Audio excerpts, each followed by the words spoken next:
Stan, were y'all on, is this spring break for y'all? Oh, we're done. You through? It was last week. Oh, so y'all were in school this week? Oh, okay. All right, well, good morning. Welcome to the Powerful Moments Sunday School class. We're glad you're here this morning. So, Martha hasn't said anything to embarrass me. That stopped her from talking then when I said her name. She thought I had to call her down. So, but no. She didn't say anything to me that was embarrassing. I was outside all day yesterday, so I'm red in the face from that. So, but that was it. What about announcements or, and I may be hoarse and so forth today, so I apologize for that. What about announcements, prayer requests this morning?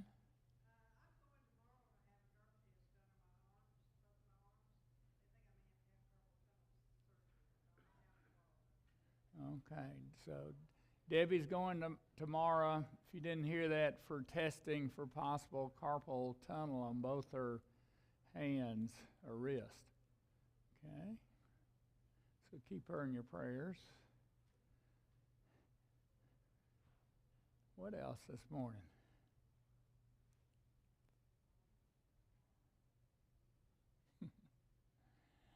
All right. Is that it? We're good? All right, well, great. Well, again, thank y'all for being here this morning. Does anybody feel led to open us in prayer this morning?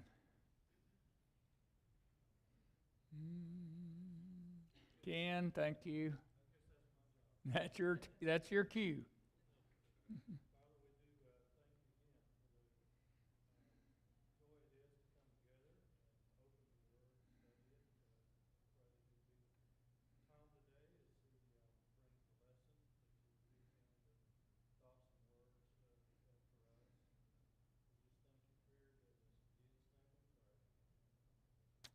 Thank you, Ken. All right. With that, we were finishing up the lesson from last week on Genesis 29, 1 through 20. It's entitled Boy Meets Girl, Jacob Meets Rachel. And so we were your homework was to review that lesson, come up with any takeaways, personal applications that you might have taken from that. And before we do that, I'm going to ask Martha just to refresh our memory and read those verses in Genesis chapter 29, 1 through 20, if she would. So again, boy meets girl, it's love at first sight, we see. Oh, you hoarse too? Oh. Then Jacob set out on his journey and went to the land of the people of the east. And he looked and saw a well in the field, and behold, 3 flocks of sheep were lying there beside it, because they watered the flocks from that well. Now the stone on the mouth of the well was large, and when all the flocks were gathered there, they would roll the stone from the mouth of the well and water the sheep. Then they would put the stone back in its place on the mouth of the well. And Jacob said to them, My brothers, where are you from? And they said, We are from Haran. So he said to them, Do you know Laban, the son of Nahor? And they said, We know him. And he said to them, Is it well with him?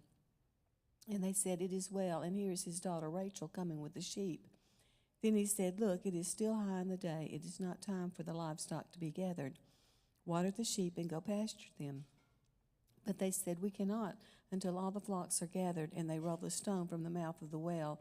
Then we water the sheep. And while he was still speaking with them, Rachel came with her father's sheep, for she was the shepherdess. When Jacob saw Rachel, the daughter of his mother's brother Laban, and the sheep of his mother's brother Laban, Jacob went up and rolled the stone from the mouth of the well and watered the flock of his mother's brother Laban. Then Jacob kissed Rachel and raised his voice and wept. And Jacob told Rachel that he was a relative of her father and that he was Rebekah's son, and she ran and told her father.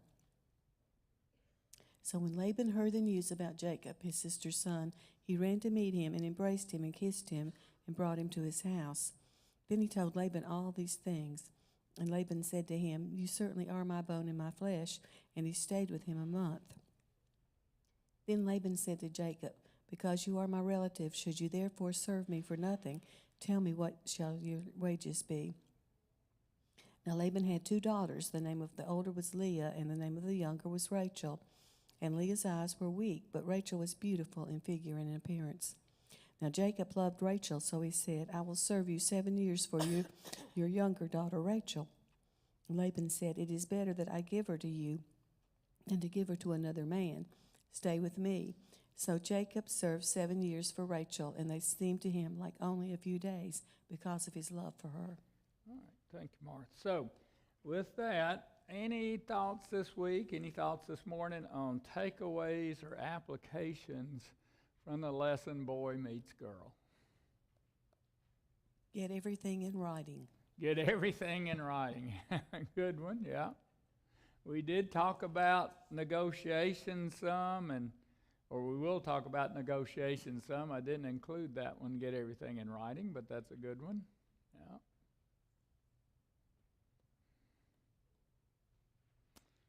Anything else?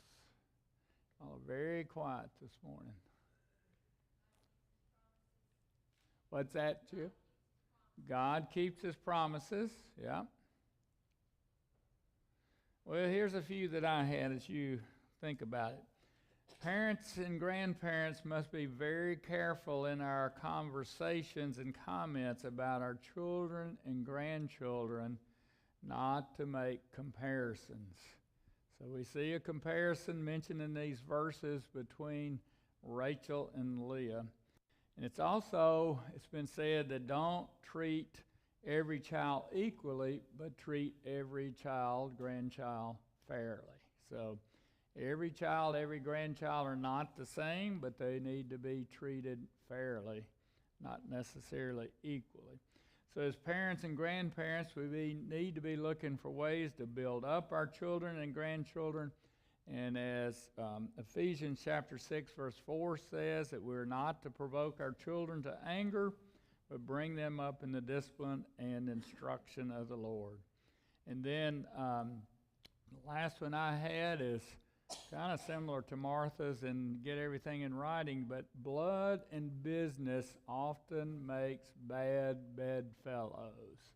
So doing business with relatives sometimes cannot be a good thing. So, all right, how do you see hope in this lesson?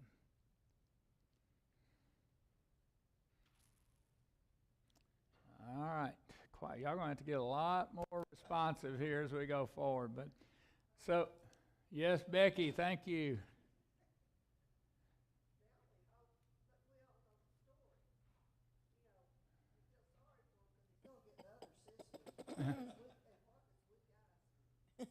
What is weak eyes? Yeah, we all. She says we all should have hope or feel sorry for Jacob because he's going to get Leah, the older sister. And then she asked, "What does weak eyes mean?"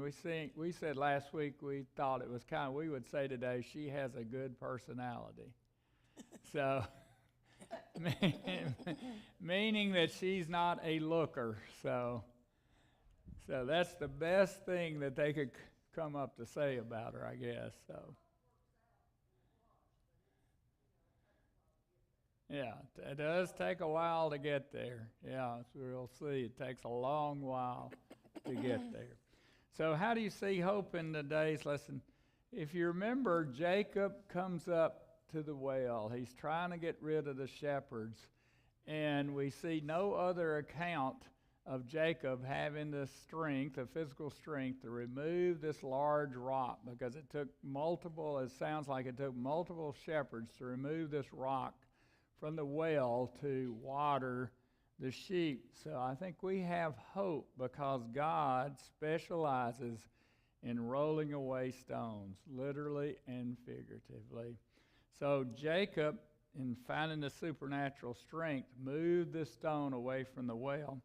Years later, centuries later, really, we see angels come and roll away a stone from the tomb of Jesus. So God rolls away stones, rolls away weights in our lives. And he is a God that specializes again in rolling away stones. Okay? So I think we can take hope in that. All right, we're going to pick it up here, a little bit more energy, responsiveness, right, so as we go forward. So turning over to our next lesson. Cindy, have we given those out yet? No, okay. So Cindy has handouts here for you for the next lesson. And the next lesson is from Genesis chapter 29, verses 21 through 30, and I've entitled it, Surprise, Surprise, Surprise. So have you ever been surprised? If so, what was the occasion that you might have been surprised?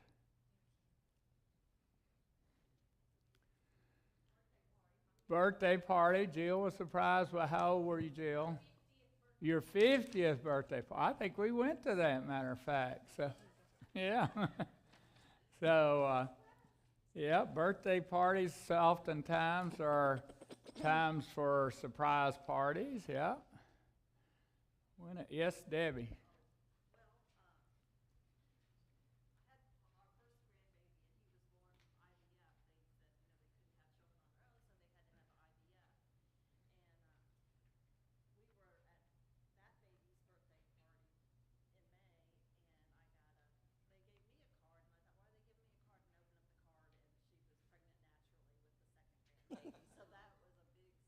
Yeah, big surprise of the second grandchild, yeah.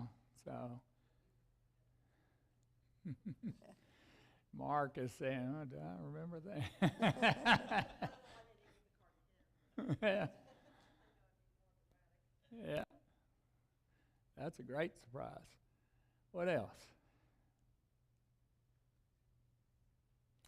Well, our older grandson this week has had the hiccups, so one way to get rid of the hiccups is jump out and surprise them, right? So been some of that going on. So now that I think he's over the hiccups, but he still wants to be surprised. So yeah, so that continues on.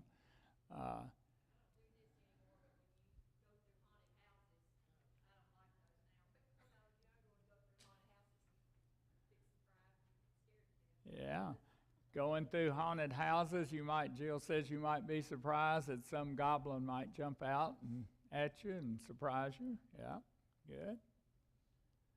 If I remember this correctly, Martha, didn't Rachel give us a T-shirt before JC was born? And what did it say on it? I forgot. I should have just thought of that. What did it say on it? We didn't even get it at first.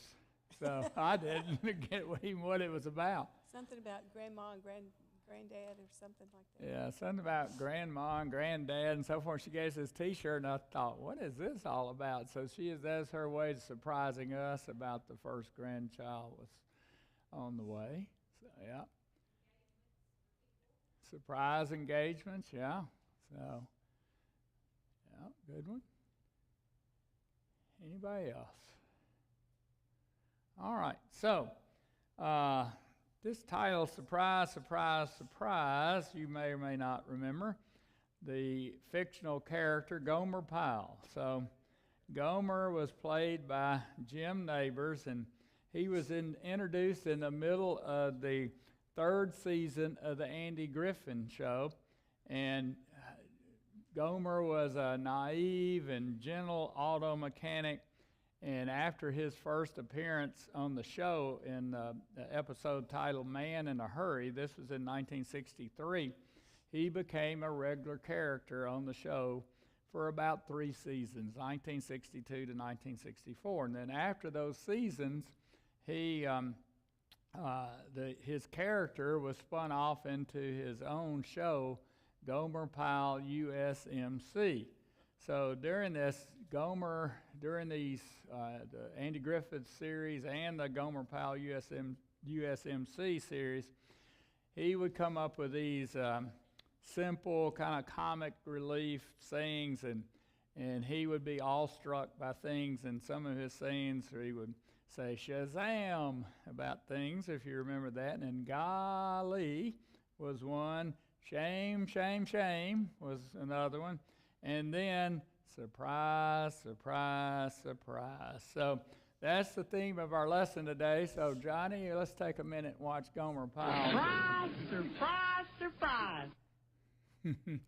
There he is. So, surprise, surprise, surprise. So, we're going to see a big surprise in today's lesson. So, with that, Martha, if you would read Genesis, if you can, 29, verses 21 through 24.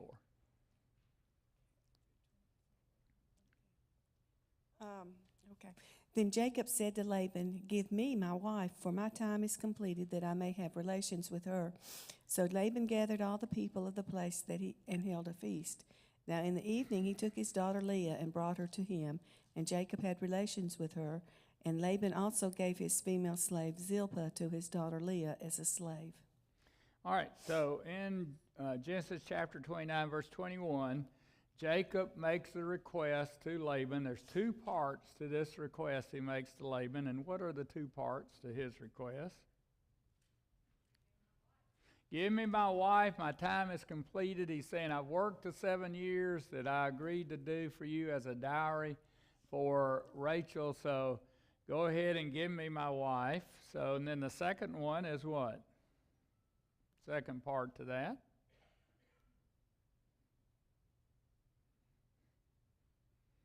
Jacob requests to consummate his marriage to Rachel. He says he wants to have relations with Rachel. So Jacob was most eager here to be married to Rachel. So do you notice something interesting in Jacob's first request to Laban, give me my wife or my time is completed?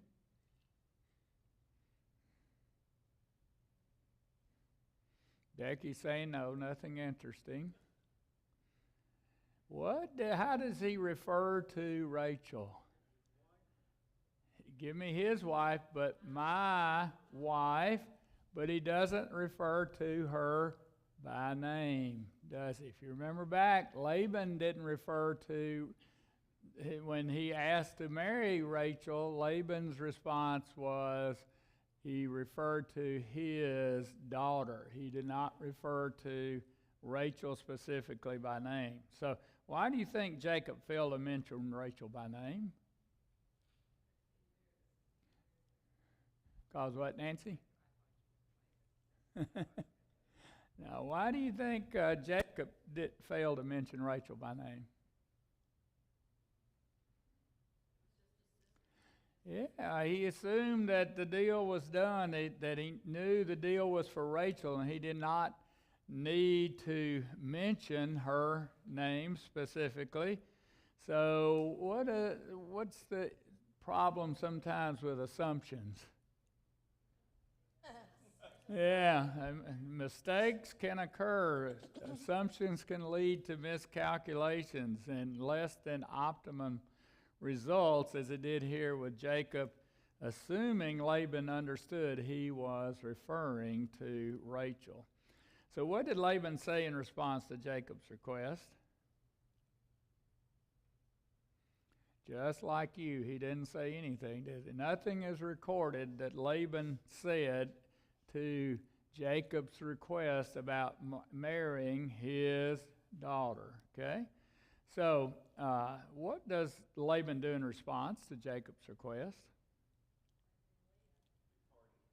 They have a big party. So as custom was, a wedding celebration lasted for a week. So he says, all right, great, we're going to have this full week of feasting and celebration of this impending marriage. So Laban sends out the invitations to all the neighbors and the relatives and what have you. So the big celebration begins. So what did Laban do at the end of the feast in Genesis 29:23?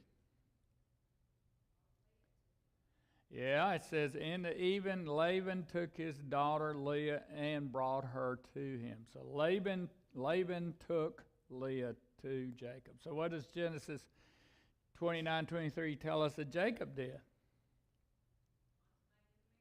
Consummated the marriage. He had relations with Leah. So how in the world could Jacob not have known it was Leah rather than Rachel?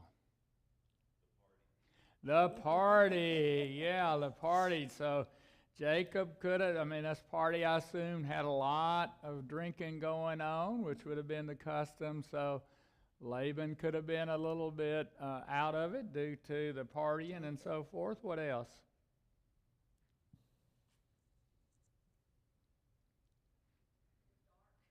It was dark, exactly. It was dark, so she could have been not recognized because it was dark. What else? She could have been in on this too, yeah. Yeah, well, yeah, she was in on it, no question, yeah. She was in on it too. What else? What do you think what do brides wear today in weddings? Veils, yeah, so she could have had on her veil and been less recognizable. She could have even had other parts of the sky. She could have worn Rachel's clothes and so forth, possibly. So, what do you think Jacob was assuming at this point, who this was?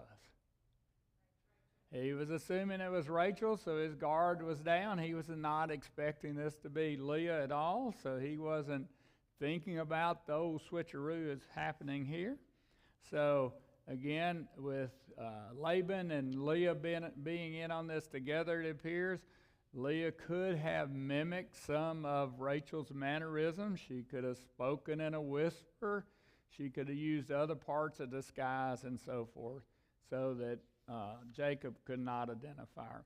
So what's ironic, or very ironic, about this situation, the switcheroo of Leah for Rachel? Jacob and what about Jacob and Esau?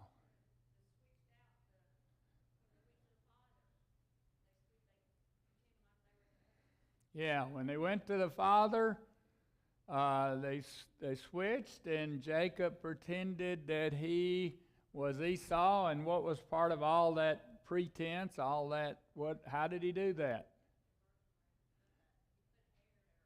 The hair, he put on the goat hair, he put on some goat cologne as such, so he might smell like the outdoors. So here we see the tables turned as such that now Jacob is experiencing some of what he did in terms to his dad Isaac. Okay? All right. What's that? He reaped what he sowed. Yeah, we're going to come back to that. Mark says he reaped what he sowed. So why would Leah have gone along with this deception?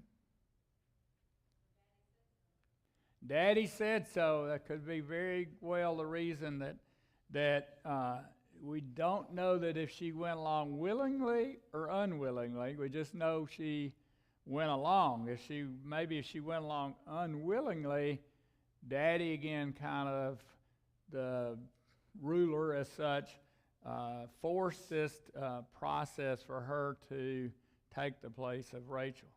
So if she was willing in this, why would she might have been willing?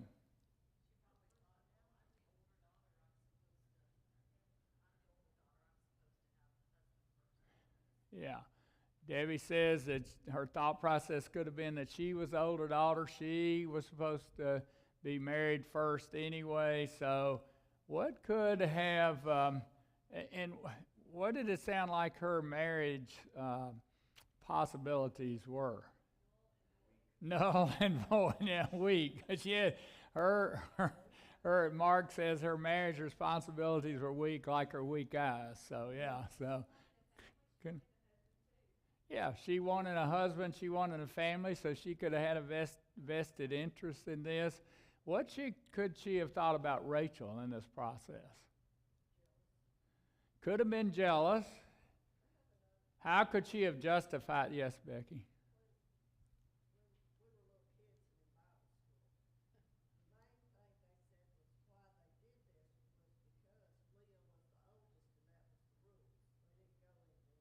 Yeah.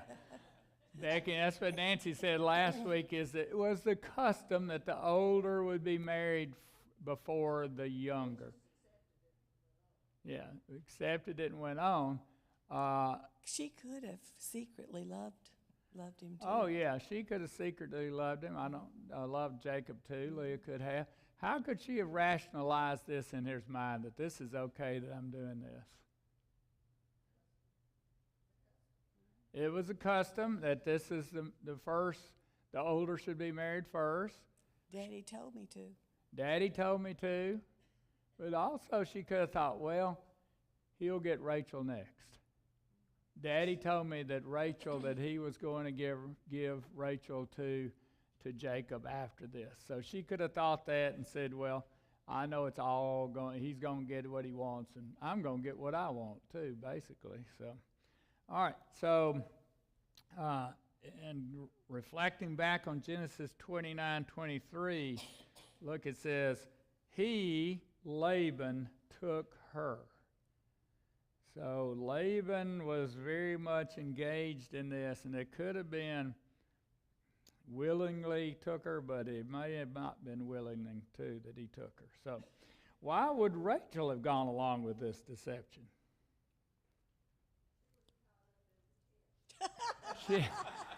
She was tied up in the tent. Yeah, that could have been. Yeah. Her Daddy Laban could have tied her up, maybe. Yeah, possibly. Why else would? Yeah. Yeah. Stan says she didn't have a choice. It's a very patriarchal society, so she had to some degree, go along with what Dad said, with what Laban said. So she could have very well been forced into this. What could she have thought about Leah? Poor Leah, she just doesn't have any chance. Yeah, she could have felt sorry for Leah, and poor Leah, she's not going to have a chance, and who's going to marry her and so forth. So she could have had sympathy for Leah and gone along with it, and because she loved her sister, and thought again that eventually I'm going to get to marry Jacob. So, and even Laban could have told Rachel, said, your poor sister with the weak eyes, she's not going to have a chance to get married, so go along with this, and then I'll give Rachel to her later. So, all right, in Genesis 29:24, an interesting fact seems to be thrown into the middle of this account. What's this interesting fact, and why would it be mentioned?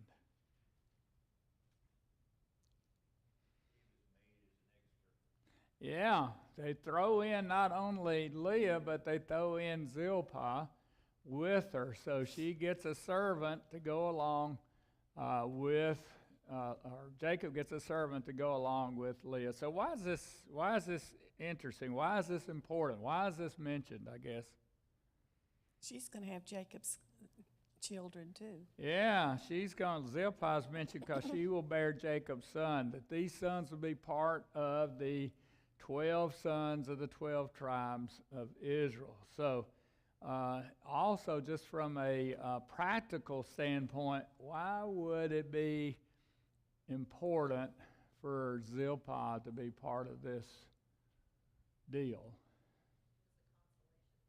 It's a consolation prize, yeah. She was also a spy, probably. Yeah, spy, yeah, could have been a spy. For Laban. Updated on what was going on. Keep them updated on what's going on. Who provided the labor pool during this time? The labor pool, the workers, children, right? Particularly sons. So the more sons that you had, the more labor, the more workers you have had. So Zilpah was important in one aspect, just from the practical standpoint of it, providing labor to Jacob later. So Beth Moore, in her book, The Patriarchs, makes a statement: be careful not to confuse a statement of fact with divine support. So God's plan for marriage is one man and one woman, which is seen from the beginning in Genesis chapter 2:24. So Jesus speaks to God's plan of the marriage of one man and one woman in Matthew chapter 19, verses 4 through 6. So Martha, if you would read those verses. And he answered and said, Have you not read that he who created them from the beginning made them male and female, and said, For this reason a man shall leave his father and mother, and be joined to his wife, and the two shall become one flesh. So they are no longer two, but one flesh. Wherefore, what therefore God has joined together, let no man separate. All right, so here, if you note, Jesus speaks to husbands and wives in the singular, not in the plural. So the tense of those nouns is important here in terms of, did I get that right, Martha? My English right? Tense of the nouns? No? Of Yes, the verbs. okay. Verbs. Verbs, the verbs, whatever, is singular, not plural. So Paul, in writing to the church at Ephesus, says in Ephesians 5:33, Nevertheless, as for you individually, each husband, singular, is to love his own wife, singular, the same as himself, and the wife must see to it that she respects her husband. So again, Paul speaks to husbands and wives in the singular rather than the plural. All right, Martha, if you would read on Genesis 29:25 through 30, please. So it came about in the morning that, behold, it was Leah. And he said to Laban, What is this that you have done to me? Was it not for Rachel that I served with you? Then why have you deceived me? But Laban said, It is not the practice in our place to marry off the younger before the firstborn. Complete the week of this one, and we will give you the other also for the service which you shall serve with me for another 7 years. Jacob did so and completed her week, and he gave him his daughter Rachel as his wife. And Laban also gave his female slave Bilhah to his daughter Rachel as her slave. So Jacob had relations with Rachel also, and indeed he loved Rachel more than Leah, and he served with Laban another 7 years. Well, surprise, surprise, surprise. Jacob wakes up the next morning and figures out what's going on here, that it's Leah rather than Rachel that he's now married to. So with that, how do you think Jacob felt when he learned the marriage had been consummated with Leah rather than Rachel? Mad, yeah. Afraid, somebody? Betrayed. Uh-oh. Yeah, uh-oh, yeah, what was I did to my father has come back and been done to me, Mark. I was just going to say he started to celebrate recovery for his drinking problem. He started to celebrate recovery for his drinking problem. Yeah, and I think here, if you think about it, here for a week, 7 days, Jacob has been treated as a king. The husband was kind of he was put up on a pedestal during this 7-day celebration, and everything was going his way. He felt like a king and so forth. Now he wakes up, instead of feeling like a king, he's the court jester. So I have a friend who would describe this as that Jacob was put into a trick. So Jacob here was put into a trick. So Jacob confronts Laban about this deception and being the substitution of Leah for Rachel. What's Laban's defense for substituting Leah for Rachel? It's our custom. It's what Nancy brought up last week. It's our custom, and that Nancy, I think, said this was a custom or the practice of the culture of the area, and certainly that's part. Could be their custom of their family, whatever. Laban here is somewhat defensive, saying it's a custom, it's the practice, and you should have known this, basically, kind of turns the tables a little bit. So what does Laban then promise to Jacob? Or propose to Jacob? All right, complete the week with this one, and we will give you the other also for the service which you shall serve with me for 7 years. So, in reading that, it says, complete the week of this one, and we will give you the other. I wonder who this we is. Thought that was kind of interesting. It says, didn't say I will give you the other. It says we will give you the other. Never mentions Laban's wife or Rachel and Leah's mother. So this we may be Leah, maybe Laban and Leah. Yeah, it's we. Might be the euphemistic we. You know, when you want to say something and make it bigger, we say, well, we will do this instead of I will do this. So maybe it's that euphemistic we. But we're really not told. But I just thought it was curious or interesting there that the word we is used instead of I. Let's see here. How did Laban refer to Leah and Rachel in this proposal to Jacob? And what does this method of reference to his daughters indicate to you? How do he refer to them? One and the other. Again, he doesn't call them by name. He doesn't say Leah, then Rachel. He says one and then the other. So what's that imply? They're like cattle. They're like cattle. They're basically property to him. They've been negotiating pieces as such. So they're not really seen as daughters he loves so much, but something he can trade and get value for, property. Okay. Who set the terms in the first negotiation between Jacob and Laban for Rachel? Who did? Jacob. Ken says Jacob. Why do you say Jacob, Ken? Yeah, Jacob offered. What did he offer, Ken? He offered to work 7 years for Rachel as a dowry for her. So in the first negotiation, Jacob has taken the lead in that. So who set the terms in the second negotiation as such for Rachel? Laban set the terms. So what was the terms for the second, in the second negotiation?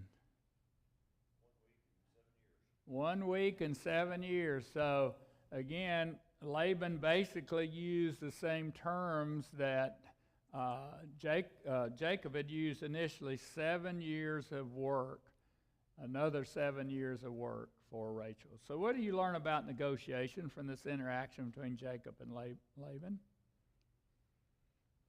We're hearing a lot about negotiation now around all the dealings of our President Trump that he's doing. He's negotiating something basically every day you hear on the news. So, yeah, Martha said, yeah, Jill repeats, get it in writing. Yeah, that's a good observation to, even in that day, but maybe more so in this day. Discuss the details. Yeah, that's a good one. What else?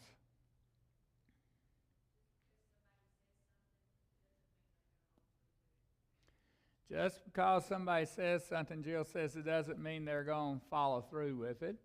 Yeah. And that kind of goes back to discuss the details, because if you remember, Laban said, yeah, I'll let you marry her. He didn't say Rachel. So again, it's important to know the details. Yes, Becky?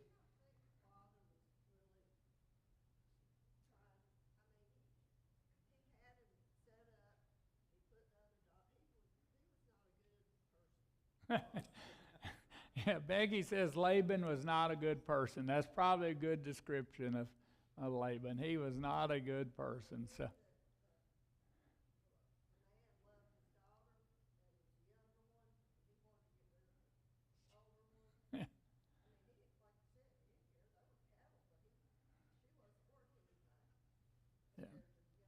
Yeah.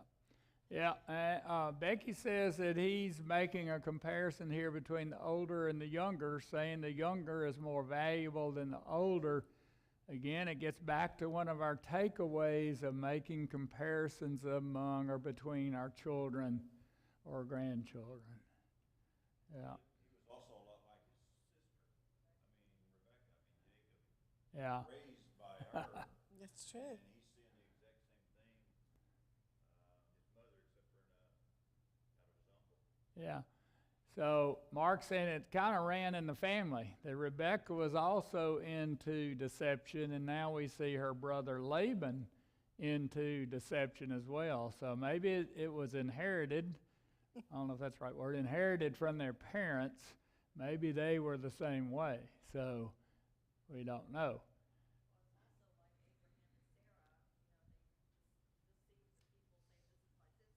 Yeah. Yeah, it's kind of generational in that Abraham and Sarah and then Isaac all had deceptive instances in their lives. Yep. Yeah, and then, yeah, you bring that up, Jill. So, Well, there's, you can see God's guidance in this. Yeah. Because Jacob is Israel. He's going to have a nation. yeah, They're going to stay within their nation. They're getting far removed from the early genesis of birth, so they need some diversity in the gene pool. yeah. I'm serious. And so that's why you have the slaves, everything. You can see God guiding what's going to happen with the 12 tribes. So there is this healthy diversity. Jeff's looking on the bright side, diversity in the gene pool here. So yeah, and yeah, they did marry cousins, but again, as Jeff I thought was going there too. This is not that many generations from Adam, so there's not the issue of potential birth defects and so forth that we would have and potentially in that today.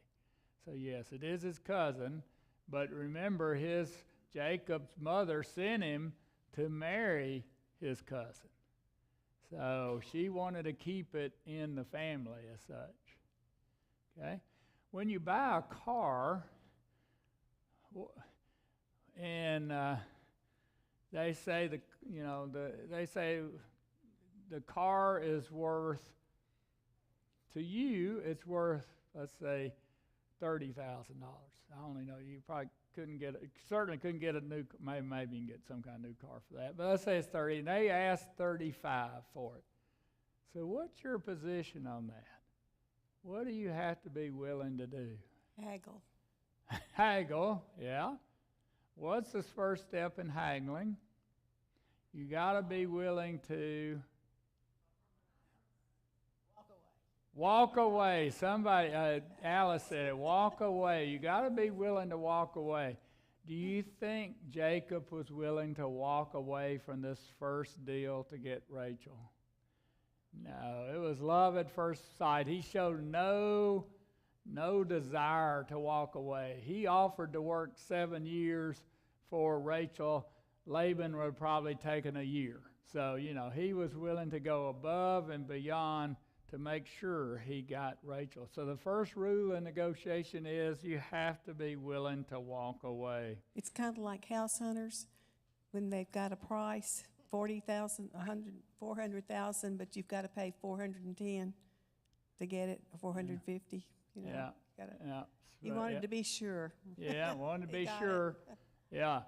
Like in House Hunters, Jacob wanted to be sure that he got Rachel, so he's willing to pay more than what the going rate was for a wife. It's the second rule of negotiation is to be skeptical of the deal. Trust but verify. Look under the hood. Kick the tires. In this case, look under the veil. So Jacob failed to look under the veil, didn't he? So he was put in a trick. Third rule of negotiation is the person who has the leverage or is perceived to have the leverage is in control. initially Jacob, really, he had the leverage, but he wasn't willing to use it in his negotiation with Laban for Rachel. So after that, though, now we see Laban has the leverage because he has gotten rid of his older daughter. He still has Rachel, so he's in control of the negotiation. He has all the leverage now.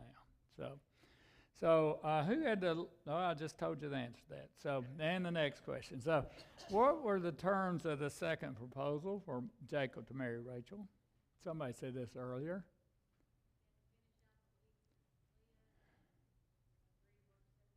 Yeah, he had it's 1 more week and then 7 years of work for Rachel.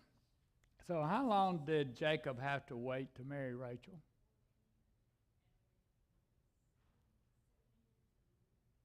7 years and a week. It's kind of confusing. So he had to work the 7 years for Leah.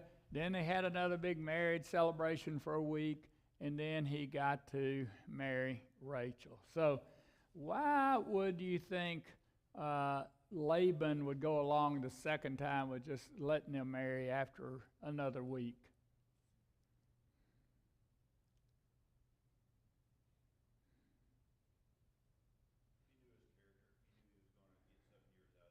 Yeah, he knew by this time that he felt pretty good that he was going to get 7 more years of work out of Jacob. So, but I do suspect this time Jacob did look under the veil before he went through with this deal. You know, Laban could have had another daughter he didn't know about, or we didn't know about. So, yes, I suspect he looked under the veil. It's interesting in Leviticus 18:18 it says, "And you shall not marry a woman in addition to her sister as a second wife while she is alive to uncover her nakedness." So this law in Leviticus, it was proclamated years later, but it may have been the result of this marriage between Leah and Jacob. So as we'll see, there's trouble that's going to come from these marriages.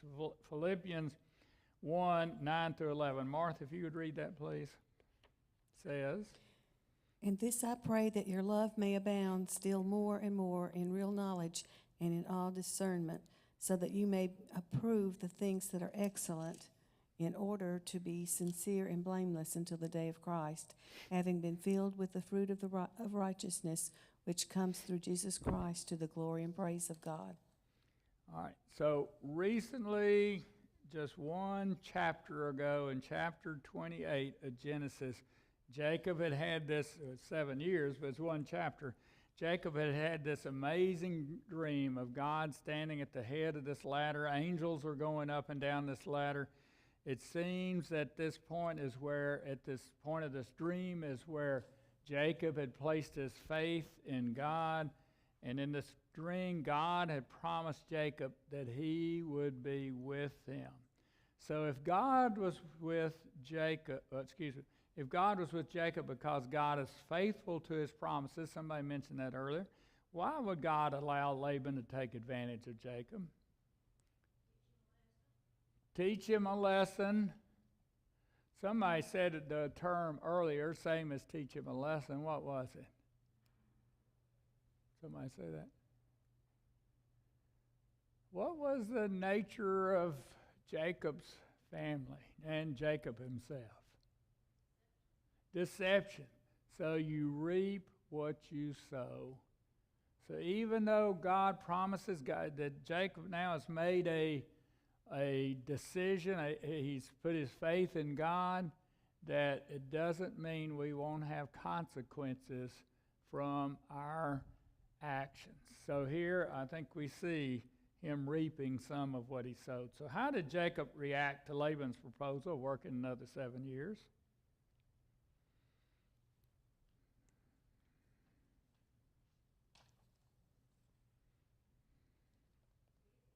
He did it, yeah. Debbie says he did it. We don't hear Jacob. We don't hear anything or see anything written about Jacob grumbling or complaining about working another 7 years. He learned, I think he's learning to submit to God's here. He's learning to submit to the discipline of God. Maybe it's dawning on him that he is reaping some of what he sowed here. So oftentimes enduring hostility, enduring adversity can sharpen a person for future service. So Jacob and Rachel get another wedding gift. What is this wedding, or get a wedding gift? What is this wedding gift? Somebody said it. Bilhah, yeah, Bilhah. So they get another servant here, another will turn out to be a concubine, I guess you'd say.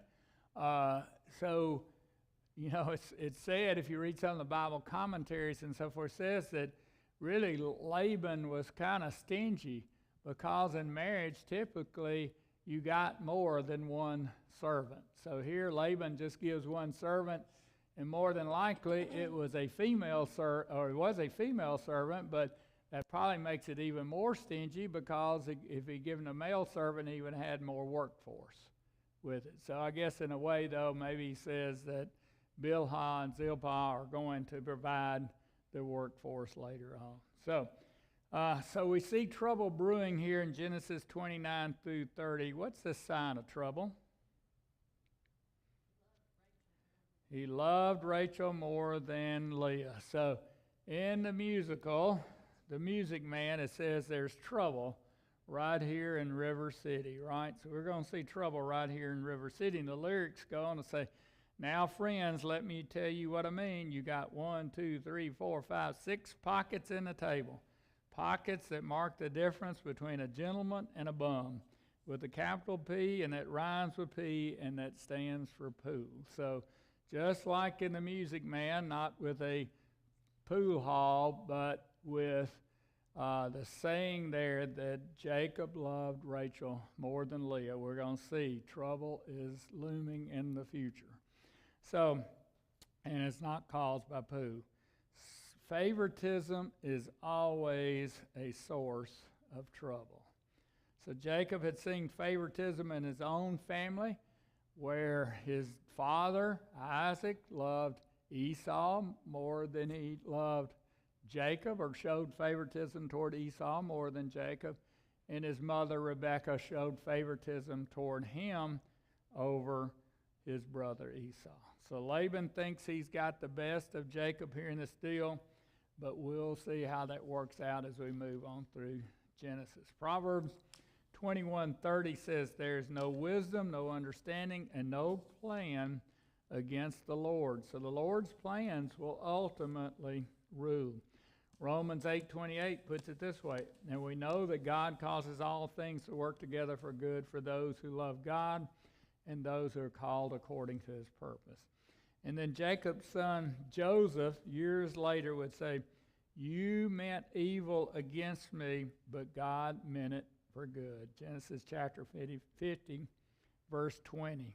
So ultimately, we'll see, as Jeff said earlier, God's plan working out through this, but there's a lot of bumps in the road as we get there, as he gets there. So, do you see any implications regarding how actions toward others may come back to haunt us? If so, how?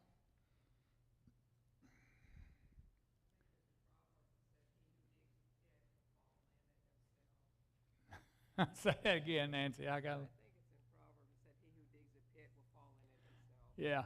Nancy says in Proverbs, it says, he who digs a pit will fall into it himself. So we see some of that here. So, yeah.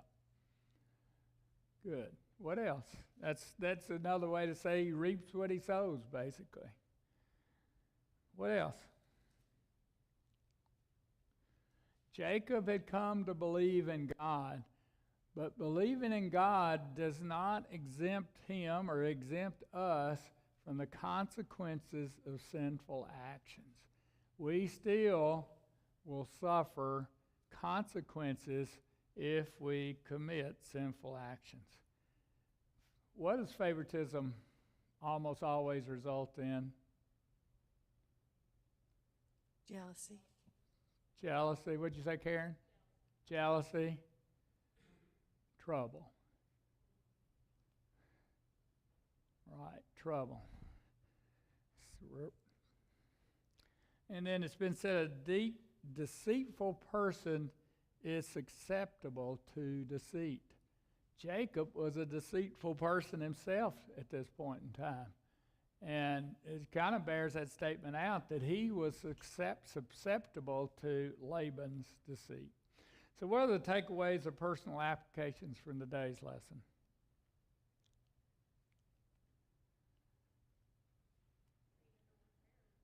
What's that, Karen? Treat people fairly. Yeah. Good one. Treat people fairly. What's that? Never know who you can trust. I'm not sure this is the same, but I said be very cautious and discerning in doing business with relatives. It can result in damaged relationships between relatives if all does not go well. What else? What was it? Was it Reagan that said trust but verify? Trust but verify. Is that Reagan? I think that was Reagan, yep. Right. Yep, trust but verify, look under the veil, right? What is amazing, of course, we're going to see this flesh out later, but is how gracious God is Yeah. in all of this. He's going to, and Jeff has alluded to it, he is going to work his plans in spite of these Yeah. failures of people. Yeah. And, occasionally we'll hear someone say, the Old Testament is all about God's wrath. Well, no. Yeah. If we look at this situation, he is very patient, very merciful on these folks.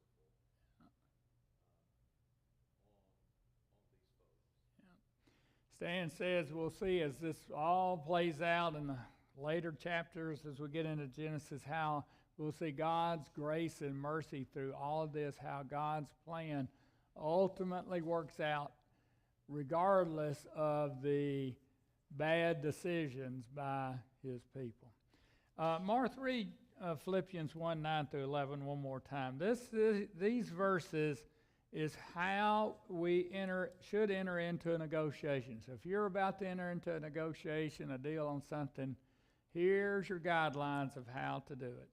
And this I pray that your love may abound still more and more in real knowledge and in all discernment, so that you may approve the things that are excellent, in order to be sincere and blameless until the day of Christ, having been filled with the fruit of righteousness which comes through Jesus Christ, to the glory and praise of God.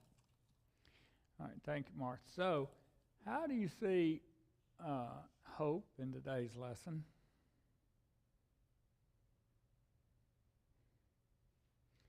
Stan was kind of referring to what I had then. God is love. And those verses in Philippians we just read, if we read those verses in negotiation, love should be the guiding characteristic, guiding criteria of how we should approach a negotiation. If we approach it in love, with love, then even though it appears it might not work out for the best in the short term, in the long term, it works out for the best. So it says in real knowledge and all discernment. In real knowledge, God, approaching love and real knowledge and all discernment. Yeah, so we could dig into that as it relates to Jacob as well. God, the Holy Spirit, lives in us. And as a result, we, again, should enter every negotiation.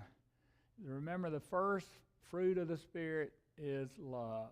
So if we have the Holy Spirit living in us, that fruit is within us, then that should be the forefront of our minds as we enter into, as Martha just said, love may overflow still more and more in real knowledge and all discernment. So if we approach it in love, we will have real knowledge and discernment.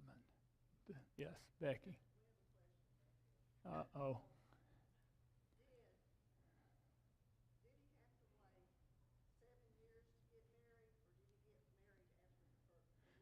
He got married after the week. So he worked 7 years. They had another week of celebration, marriage celebration. He got married to Rachel, but then he works another 7 years, and then we'll see it doesn't exactly end after those 14 years, and we'll pick up with that in the next lesson. Okay. All right, good questions. Y'all kind of picked it up as we went on today. Good job. So we will continue next week. We're going to jump around a little bit. Next week's lesson is entitled Desperate Housewives or My 11 Sons. So we're going to look at the 11 sons and the housewives of Jacob in next week's lesson. So y'all have a blessed week. Thank you for being here this morning.